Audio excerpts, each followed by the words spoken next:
कर्पूरगौरं करुणावतारं संसारसारं भुजगेन्द्रहारं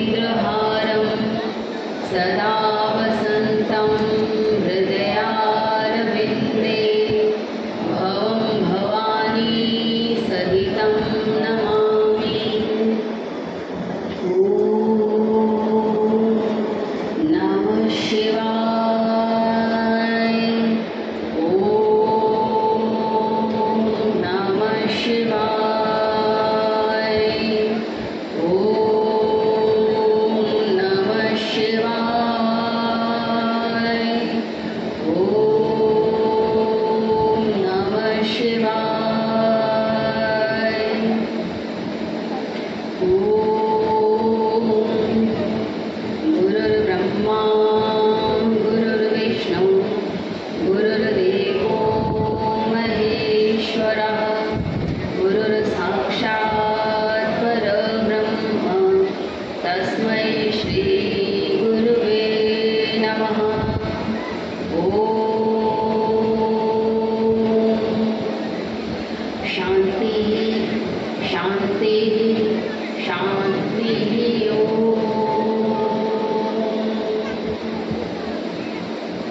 अपने हृदय से अपने सद्गुरु को प्रणाम करें, हाथ जोड़कर सर झुकाकर कोमलता से नेत्रों को खोलेंगे। आज आनंद धाम में आनंद ही आनंद बरस रहा है, गुरु की कृपा बरस रही है।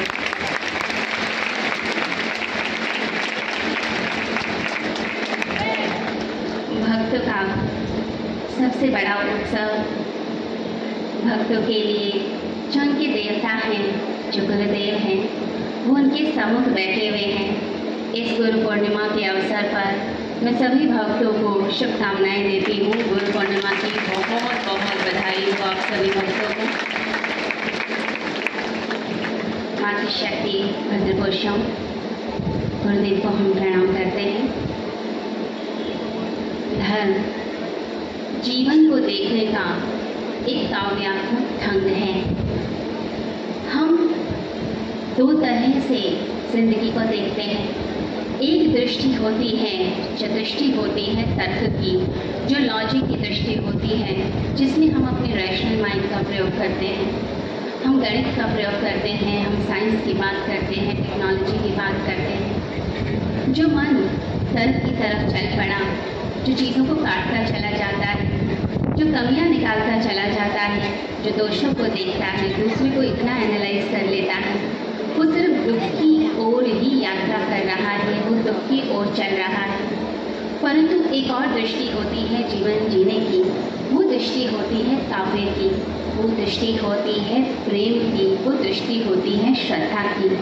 ये जो दृष्टि होती है, जो प्यार की है, श्रद्धा की है, वात्सल्य की है, ममता की है, ये मनुष्य को परमात्मा की ओर लेकर जाती है, ये उसे आनंद की ओर लेकर जाती है, ये उसकी खुद के स्वरूप से उसे मिला देती है।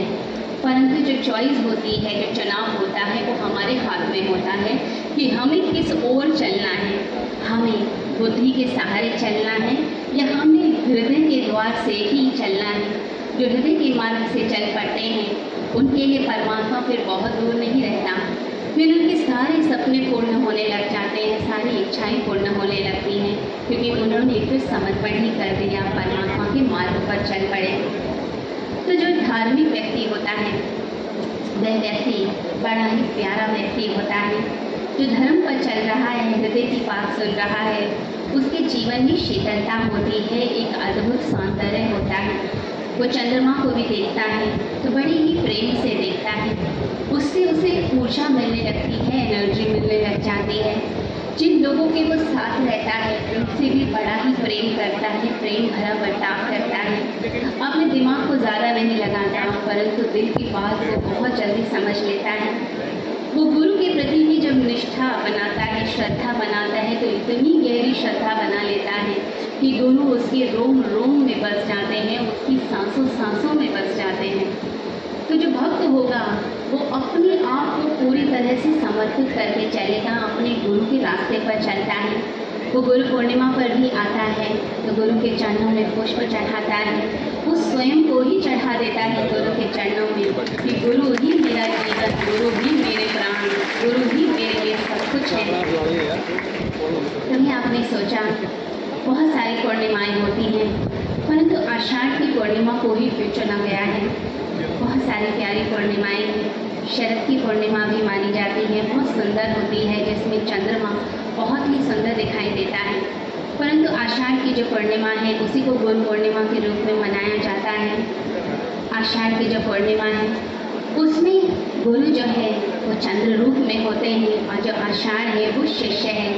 यानी इस पूर्णिमा में गुरु और शिष्य दोनों का ही मिलन होता है, इसलिए इसका बड़ा महत्व माना गया है। तो शिष्य बादल की तरह आसमान में छाए हुए हैं, जन्मों जन्मों का अंधकार लेकर आए हुए हैं, जन्मों जन्मों के संस्कार लेकर आए हैं, वासनाएं लेकर आए हैं, वो छाए हुए हैं अंधकार से। लेकिन उस अंधकार के बीच में जो प्रकाश पैदा कर सकता है वो गुरु ही होता है, गुरु ही वह प्रकाश पैदा करता है।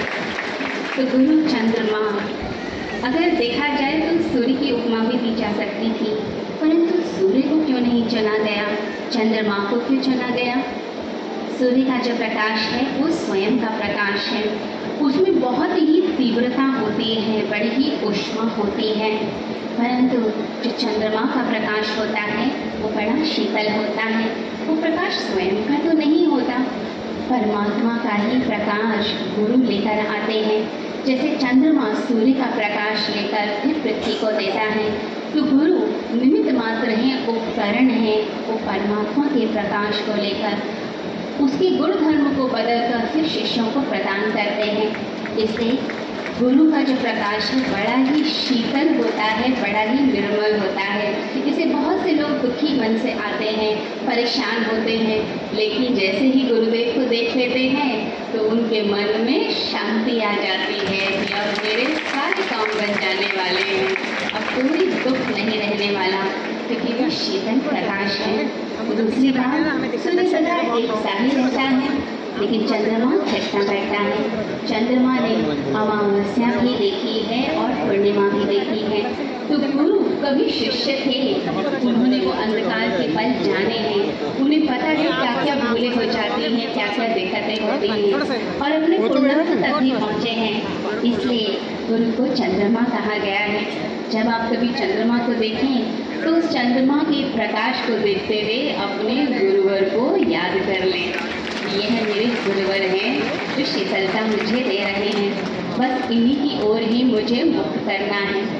तो पहले के समय में जो है गुरु शिष्य परंपरा, जैसे हम जानते हैं कि हमारी पुरातन काल से चली आ रही है। शिष्य जाते हैं गुरु के चरणों में अपनी श्रद्धा सुमन अर्पित करते हैं। तो उपनिषद काल में होता क्या था कि अरण्य में गहरे जंगलों में बैठकर साधना होती थी, तो शिष्य गुरु के चरणों में बैठकर साधना किया करते थे, वहीं पर बैठते थे, ब्रह्म चर्चा होती थी और गुरु के प्रति इतनी गहरी श्रद्धा होती थी कि जो गुरु ने कह दिया बस मुझे वह करना ही करना है, और उसके कारण ही उनको लाभ मिलता था, ज्ञान मिलता था। हमारे गीता के अंदर भगवान श्री कृष्ण जब बोलते हैं, भगवान बताते हैं श्रद्धा के बारे में, तो भगवान श्री कृष्ण चैप्टर 4 श्लोक नंबर 39 के अंदर कहते हैं, श्रद्धावान लभते ज्ञानम तत्परः संयतेन्द्रियः। भगवान कहते हैं कि हे अर्जुन, जो जितेंद्रिय तत्पर हुआ श्रद्धावान पुरुष मेरी ओर बढ़ता है उसे ही ज्ञान की प्राप्ति होती है। तो जो पूरी तरह से तत्पर होकर अपने आप को पूरी तरह इस राह में लगा देता है उसे ही तत्व ज्ञान मिलता है। फिर वो आधा अधूरा समर्पण नहीं करता, आधी अधूरी श्रद्धा नहीं। जैसे लोगों की आधी अधूरी श्रद्धा होती है, सोचते हैं हम गए तो थे, पता नहीं काम बनेगा नहीं बनेगा, आधे अधूरे मन से नहीं, पूरे मन से जो लग जाता है उसका काम होता है।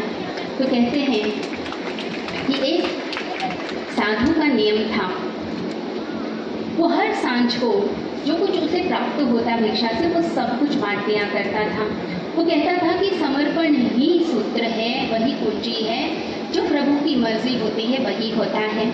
तो सब कुछ बांट देता, जो पैसे मिलते, कपड़े मिलते, अनाज, गेहूँ, चावल जो मिलता था सब कुछ बांट देता। सोचता था कि अगले दिन फिर प्रार्थना करेंगे, जो प्रभु की मर्जी होगी वो दे देंगे। प्रभु बड़े दयालु हैं, जिसने आज दिया है वो कल भी देगा ही देगा, वो क्यों रुकेगा? वो तो देने वाला है ना, वो तो परमात्मा है। तो परमात्मा की राह पर चलता रहता और ऐसे करते करते उसकी पूरी उम्र बीत गई। जब बूढ़ा हो गया, बहुत बीमार भी हो गया, बिल्कुल मरने वाली अवस्था में था। तो उस दिन जब वो बीमारी की हालत में लेटा हुआ था, उसकी पत्नी ने सोचा कि शाम को तो हम सब कुछ बांट देते हैं कि रात्रि में तो कोई आवश्यकता नहीं है, जो मिलता है सब बांट देते हैं। तो आज तो लगता है कहीं वैद्य को न बुलाना पड़ जाए, कहीं कोई दवा की ज़रूरत ना पड़ जाए। उसने थोड़े से पैसे अपने पास रख लिए, 5 रुपये अपने पास रख लिए कि कहीं दवाई ना देनी पड़े, और जाकर सो गई। अब रात्रि में वो जो साधु था, जो बिल्कुल मरने वाली अवस्था में था, अब वह करवट बदलने लग गया। वो परेशान हो गया, बेचैन हो गया, बार बार करवट बदले और बार बार उसको लगे कि कुछ ऐसा घटित हुआ है ज़रूर, जिसके कारण मेरे प्राण नहीं निकल रहे हैं, प्राण अटक रहे हैं, मुझे इतनी पीड़ा क्यों हो रही है। उसने अपनी पत्नी को जगाया, आवाज़ दी और पूछा कि लगता है आज इस घर के अंदर वो हुआ है जो आज तक कभी हुआ ही नहीं है, ज़रूर तूने कुछ बचा कर रख लिया है। तो पत्नी रोने लगी और घबरा गई और कहने लगी, हाँ आज मैंने 5 रुपये बचा लिए, आपकी दवाई के लिए बचाए थे। सोचा कि कहीं कोई परेशानी रात को ना हो, कहाँ जाएंगे, कौन पैसे देने के लिए आएगा। अब तो यह जो बूढ़ा साधु था, उसकी आंखों में आंसू आ गए और उसने कहा कि अच्छा हुआ प्राण नहीं निकले, नहीं तो परमात्मा को क्या मुँह दिखाता, परमात्मा क्या कहते कि तुझे मुझ पर विश्वास ही नहीं था, तू अंत समय में घबरा गया, अंत समय में तो हिल गया, तू जाकर ये पैसे बाहर देकर आ। याद रख, वो परमात्मा ही देता है, वो चाहे तो छप्पड़ फाड़ के दे सकता है और लेने पर आए तो हजारों हाथों से वापस भी ले लेता है। वो चाहे तो रंग को राजा बना दे और राजा को रंग बना दे, उसके लिए दिन रात की कोई बात नहीं है। ऐसा कुछ नहीं कि भगवान रात को नहीं दे सकते, वो चाहे तो कभी भी कुछ भी दे सकता है, विश्वास तो कर। अब पत्नी ने पैसे निकाले और वह चल पड़ी बाहर देने के लिए। जैसे ही दरवाज़ा खोला तो देखती है एक भिखारी सामने खड़ा है। एक बार तो भरोसा ही नहीं हुआ। अब उससे पूछा क्या चाहिए, उसने कहा थोड़े पैसों की ज़रूरत है, 5 रुपये चाहिए, 5 रुपये दे दो।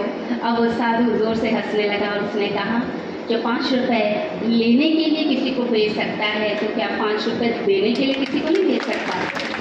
वो परमात्मा शक्तिशाली है और कहते हैं फिर उसके आसानी से प्राण निकल गए। तो यह होती है विश्वास की शक्ति, यह होती है श्रद्धा की शक्ति। अगर हमारे अंदर वो श्रद्धा है तो कुछ भी हो सकता है, ये बात याद रखिए। तो अपने आप को पूरा न्यौछावर करना है, पूरी तरह से समर्पित करना है, आधा अधूरा नहीं। लोग आधा अधूरा करते हैं, ध्यान के लिए भी आते हैं तो 10 दिन में सोचते हैं कि परमात्मा नहीं मिले, शांति नहीं मिली। अगर ऐसे आधे अधूरे ढंग से हम भक्ति करेंगे या ध्यान करेंगे तो 10 दिन क्या 10 जन्म में परमात्मा नहीं मिलने वाले। मिलेंगे तब जब आप पूरी श्रद्धा के साथ चलेंगे। लोगों के पास बड़ी लंबी लिस्ट होती है मांगने की कि मुकदमा हम जीत जाएं, हमारी पत्नी ठीक हो जाए, बच्चों की नौकरी लग जाए, बेटी की शादी हो जाए, बहुत सारी लिस्ट है। परंतु हमारी लिस्ट में परमात्मा नहीं है। परमात्मा को तो हम सेवक बनाना चाहते हैं, वो हमारी सेवा करें। तो जो पूरी तरह से अपने आप को दे देता है उसे ही पूरी तरह परमात्मा मिल जाता है, ये याद रखिए बात। तो भक्ति यानी कि वो अहोभाव, यानी ऐसा भाव जिसके अंदर हम धन्यवादी हो जाते हैं। हम कहते हैं कि परमात्मा तूने बहुत दिया, ये जीवन दिया, ये सांसें दी, ये आँखें दी, ये कान दिया और सबसे बड़ी बात तूने मुझे मेरा सतगुरु दे दिया। इससे बड़ी बात क्या हो सकती है। यह है अहोभाव, यह है हमारे अंदर की भक्ति, बस इसी को जगाना होता है। तो भक्ति का मार्ग मस्तों का मार्ग है, ये होश का नहीं, ये तो बेहोशी का मार्ग है। ये खुदी का नहीं, ये तो बेखुदी का मार्ग है। ये मार्ग है जिसमें मन और बुद्धि पूरी तरह से लग जाते हैं। मयि मन आधस्व मयि बुद्धिम निवेशय, मुझ में तुम मन को लगाओ, श्री कृष्ण गीता में कहते हैं। भगवान कहते हैं तुम पूरी तरह से अपना मन मुझे दे दो, अपनी बुद्धि मुझे दे दो। बस मेरे अंदर कौन वास करे? मेरे अंदर जो है कौन? मेरे हृदय में परमात्मा वास करे और मेरे गुरु का प्रेम वास करे। यदि ये हो गया तो समझो हमारी भक्ति सार्थक हुई है। तो भक्त क्या करेगा? अपने आप को खाली करता जाता है, पूरी तरह से उलीझ देता है। जितना खाली करेगा उतना ज़्यादा परमात्मा से भरता चला जाता है। लोग किससे भरना चाहते हैं? लोग धन से भरना चाहते हैं, पद से भरना चाहते हैं, प्रतिष्ठा से भरना चाहते हैं। उससे कुछ भी नहीं होने वाला। आप बस अपने आप को खाली कीजिए, फिर देखिए परमात्मा स्वागत करने के लिए तैयार बैठे हैं। परंतु हमें ही प्रयास करना है। यह आनंद का मार्ग है। जिस आनंद के मार्ग में चलते जाएंगे तो जीवन जीने का तरीका आएगा। अगर हम चाहते हैं हमारी इस जीवन रूपी बांसुरी में परमात्मा के गीत आ सके, परमात्मा के वह गीत फूट पाएँ, तो भीतर से खाली कीजिए। जैसे बांस की पोगरी होती है तो बांस अंदर से खाली होगा, बांसुरी खाली है तभी तो फूंक मारने से गीत आता है। अगर भर के बैठेंगे तो कैसे होगा? तो अपने भीतर मुड़ना, अपने अंदर जाना। बाहर की यात्रा हम करते रहते हैं, हिमालय तक जाना चाहते हैं, बाहर देशों में जाना चाहते हैं, परंतु अपने भीतर जाते नहीं। संत जो होते हैं वे अपने भीतर गए हैं, इसीलिए तो मस्ती होती है। रजब कहते हैं संतो मगन भया मन मेरा, ऐसी मस्ती चढ़ी कि बस दीवानगी ही दीवानगी आ गई। तो अपनी दीवानगी में मस्त हैं संत, अपनी दीवानगी में मस्त हैं भक्त। तो ये मस्ती आती कैसे है? भक्तों को देखकर दूसरे लोगों को ईर्ष्या होती है। जो तर्क के मार्ग पे चढ़ते हैं उन्हें लगता है ऐसा आनंद हमें भी मिल जाए, ऐसी भक्ति हमें भी मिल जाए, लेकिन अपने तर्क को नहीं छोड़ना चाहते, अपने दिमाग को नहीं छोड़ना चाहते। जब मीरा को देखते हैं, कबीर को देखते हैं, जब उनकी बातें सुनते हैं तो लगता है हमारे अंदर भी मौज मस्ती आ जाए, परंतु अपने तर्क से चीज़ों को काटते चले जाते हैं। वो मस्ती आएगी, ज़रूर आएगी। वो मस्ती आती है याद से। बार बार हम याद करें परमात्मा को, उसके नाम का स्मरण करें, अपने गुरुवर को बार बार याद कीजिए, उनको धन्यवाद दीजिए हृदय से। वो याद अंगूर का काम करती है जिसे निचोड़ने से फिर वो आनंद रस की प्राप्ति होती है। अभी क्या है अंदर? यादों में है धन, यादों में है चीज़ें, यादों में है दुनिया। तो कैसे होगा? याद होनी चाहिए सिर्फ एक की, वो है परमात्मा की। बस उसी की याद अहर्निश चलती रहे, लगातार चलती रहे। आपकी जो याद है, आपकी जो जीवन ऊर्जा है वो आग्नेय बन जाए, वो अग्नि बन जाए, जिस अग्नि के अंदर जन्मों जन्मों के दुख भस्म हो जाए और आनंद की प्राप्ति हो जाए। ऐसी कोशिश हमें करनी है। हम देखते हैं सूर्य की किरणों को, अगर कोई लेंस रख दिया जाए तो वो सारी किरणें उस लेंस के द्वारा एकत्रित होकर सामने पड़े हुए पत्थरों को, भूसे को जलाकर भस्म कर देती है। तो वो याद पैदा कीजिए, जैसे माँ बेटे को याद करती है, ऐसे ही हमारे अंदर भी वो याद आए। गुरु नानक देव जी जब प्रार्थना करते थे तो रात्रि में पूरा पूरा रात बस गीत ही गाते थे। माँ कहती थी कि बेटा सो जा, लेकिन कहते थे कि इस पपीहे से मेरी होड़ लगी है, यह अपने प्रीतम के लिए गीत गा सकता है पूरी रात, तो क्या मैं अपने परमात्मा के लिए सारी रात गीत नहीं गा सकता? तो पूरी रात गीत गाते थे। कबीर जब कपड़ा बुनते थे, जुलाहे थे, तो गीत गाते रहते थे, राम नाम रस बीनी चटरिया चीनी रे चीनी। तो राम के नाम के रस से बुनते थे उस चटरिया को। क्या हम अपने कर्मों को उस राम के रस से बुन पाते हैं? कभी हम अपने अंदर भी झांके, अपने आप को भी समझने की कोशिश करें। मीरा जब नृत्य करती है तो उसने कोई क्लासिकल डांस नहीं सीखा हुआ, कोई प्रोफेशनल डांसिंग नहीं सीखी, वो अपने आनंद में नृत्य करती है, परंतु उसका जो नृत्य होता है उसकी बात ही अलग होती है। हम अपने भीतर भी वह आग पैदा कर पाएँ। याद रखें, परमात्मा का समर्पण ही सब कुछ है। भक्त जानता है कि बुद्धि की बकवास में नहीं पड़ना, बस हृदय में आनंद में जाना है। अहंकार आड़े आता है और वो आगे नहीं बढ़ने देता। उस अहंकार को छोड़ दीजिए। शुरू शुरू में लगता है कि हम एक मूर्ति के सामने भी प्रार्थना कर रहे हैं, पता नहीं पत्थर बोलेंगे कि नहीं बोलेंगे, मूर्ति बोलेगी कि नहीं बोलेगी। परंतु याद रखिए, जो लगातार भक्ति करता जाता है तो पत्थर भी पिघलते हैं, द्वार भी खुलते हैं, आवाज़ आती है परमात्मा की। जब अनंत अनंत प्रार्थनाएं उठती हैं तब हृदय इस लायक हो जाता है कि परमात्मा हृदय में प्रकट हो और वो आपके हृदय में भी प्रकट होंगे। करना क्या है? पुकारो, हृदय से पुकारो, तरह तरह से पुकारो, प्राणों से पुकारो, हृदय से पुकारो, आंसुओं से पुकारो, अपने मौन से पुकारो। दोनों हाथ ऊपर करके सभी लोग बोले हरि ओम, हरि ओम, हरि ओम। तो बाहर कमल खिलते हैं तो क्या हमारे अंदर कमल नहीं खिल सकता? पक्षी गीत गाते हैं तो क्या हमारे अंदर गीतों का जन्म नहीं हो सकता? थोड़े अपने भीतर के आत्मसम्मान को हमें संभालना है, अपने अंदर होश लाना है। याद रखिए, आप तो सहस्त्रार हैं, सहस्त्रदल कमल हैं। आपके भीतर की जो झील है उसके अंदर चेतना का कमल खिलने को आतुर है, बस उसे खिलाने का प्रयास कीजिए।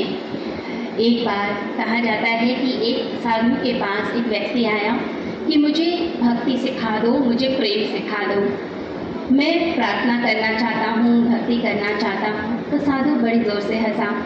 उसने उस व्यक्ति की तरफ देखा और खुद प्रार्थना करने बैठ गया, परमात्मा के प्रेम में डूब गया। जैसे ही वो प्रार्थना की गहराई में पहुंचा, प्रेम की गहराई में पहुंचा, उसके चेहरे की आभा ही अलग हो गई। आंखों से आंसू बह रहे थे, लेकिन होठों पर एक मुस्कान थी, चेहरे पर एक अलग ही नूर था। वो प्रार्थना से जब उठा तो वो व्यक्ति कहने लगा कि मैंने ये थोड़ा ना कहा था कि आप प्रार्थना करके बता दो, मैं तो चाहता था बता दीजिए प्रेम कैसे होता है, भक्ति कैसे होती है। तो साधु ने कहा कि ये परमात्मा की भाषा है, ये शब्दों में नहीं बताई जा सकती। जब तुम साथ रहते हो ऐसे लोगों के जिनके अंदर ज्ञान है, भक्ति है, तो वो भाषा अपने आप आती है। तो गुरु ऐसे व्यक्ति हैं जो दूसरे किनारे से आए हैं परंतु परमात्मा का संदेशा लेकर आए हैं। बस उनकी ही सानिध्य में जितने रहेंगे हमारे अंदर वही प्रेम, वही भक्ति आएगी। प्रबुद्ध पुरुषों के लक्षण होते हैं कि उनका स्वर भी एक सा होता है, वो अंदर से बिल्कुल एक स्वर में ही होते हैं, स्वच्छ होते हैं, निर्मल होते हैं। लोगों की आवाज़ में दो स्वर हैं। बाहर कहते हैं कि आपसे मिलकर खुशी हुई और अंदर कोई खुशी नहीं होती है, भीतर ईर्ष्या होती है। परंतु जो गुरु होते हैं उनकी वाणी में सच्चाई होती है। कहते हैं कि एक सदगुरु बांकी का जब निधन हुआ तो उनके विहार के पास ही, उनके आश्रम के पास एक अंधा व्यक्ति रहता था। उस अंधे व्यक्ति ने अपने मित्र से कहा, चूँकि मैं देख नहीं सकता तो मैं लोगों की शक्ल देखकर उनके चरित्र के बारे में नहीं बता सकता, लेकिन मैं उनकी आवाज़ से उनके चरित्र के बारे में ज़रूर बता सकता हूँ। मैंने देखा अपने पूरे जीवन में लोग मुख से जो बोल रहे होते हैं उनके हृदय से वैसी तरंगें नहीं आ रही होती हैं, उनकी आवाज़ में वो भाव नहीं दिख रहा होता है। लोग कहते हैं कि बड़ी खुशी हुई, आपके घर में इतना अच्छा हुआ, झूठी बात बोल रहे होते हैं, शब्द प्रशंसा के होते हैं, लेकिन अंदर ईर्ष्या होती है। जब किसी के यहाँ अफसोस जताने जाते हैं तो अंदर प्रसन्नता होती है, अच्छा हुआ हमारा मकान बच गया, वरना हमारा मकान जल जाता तो हमारा बड़ा बुरा हो जाता। लोगों के अंदर द्वैत है, परंतु सदगुरु बांकी के आवाज़ में मैंने कभी भी द्वैत को सुना ही नहीं। उनकी आवाज़ में सच्चाई थी। जब वो कहते थे, किसी के लिए खुशी से प्रशंसा करते थे तो वो प्रशंसा ही करते थे, दुख जताते थे तो दुख ही जताते थे। सदगुरु की आवाज़ में सच्चाई है। इसे जब सदगुरु कहते हैं तुम्हारा कल्याण हो, तो तुम्हारा कल्याण होगा ही होगा। क्यों? क्योंकि एक स्वर है, अखंडता है। अगर वह किसी को देखते हैं और करुणा से उनके आंसू बहते हैं, अगर वो हंसते हैं तो पूरे दिल से, रोम रोम से हंसते हैं, उनके अंदर एक सच्चाई होती है। तो अपने गुरु के प्रति अगर हम निष्ठा बना पाएँ तो हमारा कल्याण हो सकता है। गुरु के प्रति अगर हम जुड़ते हैं, मंत्र दीक्षा लेते हैं, गुरु मंत्र की साधना करते हैं, जैसे बहुत से लोग आए, उन्होंने ध्यान किया, उन्होंने मंत्र लिया, उन्होंने गुरु मंत्र को सिद्ध किया। जो ऐसे लोग होते हैं उनके अंदर एक अलग ही नूर आने लग जाता है। ऐसे जो भक्त होते हैं, ऐसे जो साधक होते हैं, वो गुरु रूप ही बनने लग जाते हैं। फिर उनके घर में बरकत आती है, समृद्धि आती है, उनका कल्याण होने लगता है। जैसे कुछ ध्वनियाँ होती हैं जो ध्वनियाँ सुन के आपको अच्छा नहीं लगता, कुछ ध्वनियाँ होती हैं जिन्हें सुन के अच्छा लगता है। जैसे कोई आपको प्यार से बुलाए, आपको अच्छा लगेगा, आपको कोई घृणा से कोई अपशब्द कहे, आपको बड़ा बुरा लगता है। तो ध्वनियाँ अपना काम करती हैं। तो जितने ऋषि मुनि हमारे देश में रहे, उन्होंने इस पर प्रयोग किया कि कौन सी ध्वनि ब्रह्मांड में जब गूंजती है तो उस ध्वनि से कल्याण होता है। तो गुरु मंत्र भी वही ध्वनि होती है जिससे आपका कल्याण होता है। तो जब हम उसे बार बार रिपीट करते हैं तो हमारे अंदर एक अद्भुत ऊर्जा आने लगती है, एक अद्भुत शक्ति आने लगती है। तो अपने गुरु के समीप बैठकर जब हम एक माला गुरु मंत्र की अगर कर लें तो ये समझ लीजिए हमारा वो मंत्र और ज़्यादा चार्ज होता है, फिर हमारा कल्याण करने लग जाता है। तो गुरु से आशीर्वाद लेकर अपने मंत्र की साधना करें, अपना ध्यान करें। याद रखें, गुरु ही वह सेतु है जिसके द्वारा परमात्मा तक पहुंचा जा सकता है। तो ऐसे प्यारे प्यारे सद्गुरु को हाथ जोड़कर हम इस गुरु पूर्णिमा पर बारंबार प्रणाम करते हैं और संकल्प लेते हैं कि हम अपना उद्धार करेंगे, सत्य की धर्म की राह पर चलेंगे और गुरु वचनों का पालन करेंगे। सभी को हरि ओम, हरि ओम।